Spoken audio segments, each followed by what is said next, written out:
have a couple of questions for Oksana.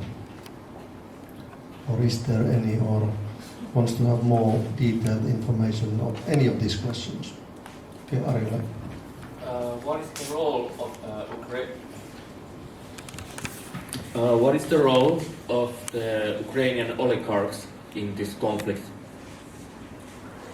Very big. Thank you, Ari, for this question. First and foremost, to answer your question, so I have to give you the name of Mr. Igor Kalamoiskilla, one of the most influential bankers and entrepreneurs in Ukraine, who used to be, until recently, he used to be the governor of Dnipropetrovsk region. Actually, the first volunteer formations which came to Donbass in May last year were formed with his money. Actually, Igor Kalamoiskilla was one of the first oligarchs who established his own private armies, all in all 5. And he fully supported those battalions. So I do blame this warmonger for quite a lot which has been done to Ukraine. When I was in Odessa this time, so I also spent there a week talking to survivors, witnesses of the horrible fire of Trade Union House, which happened on May the 2nd.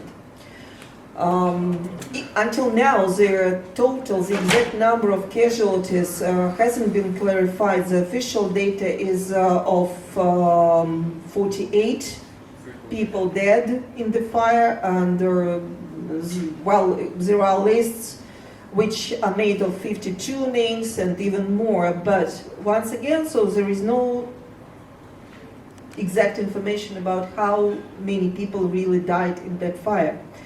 But it was confirmed to me also in the conversation with the OSCE mission, it was in the official report, that when I talked to those survivors, so quite a lot of them blamed the same person, Igor Kalamoiskilla, for the tragedy of Odessa. They claimed that Kalamoiskilla had organized groups of Pravi sector, of right sector, which is one of the extreme right nationalistic groups in Ukraine, and football fans which were taken to Odessa in the morning of May the 2nd with a specially arranged train from Kharkiv. And when I started to ask the OSCE mission if they had this information, and it was confirmed not only by them, it was also confirmed by the UN High Commissioner Human Rights Office, which is also present there. So there's, apart from the accusations coming from victims of that fire of May the 2nd in Odessa, there is official data also linking Igor Kalamoiskilla, this one of the richest oligarchs of Ukraine, in being involved into organizing that massacre. And Poroshenko is another oligarch which we can't forget of.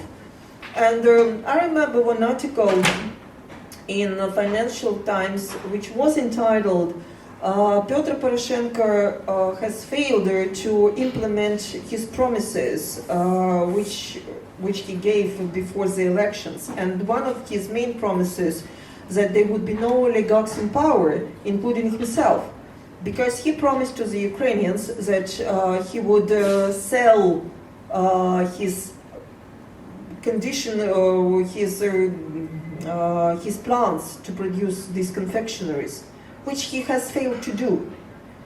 And so there is a question. So if the situation has really changed in Ukraine from this perspective.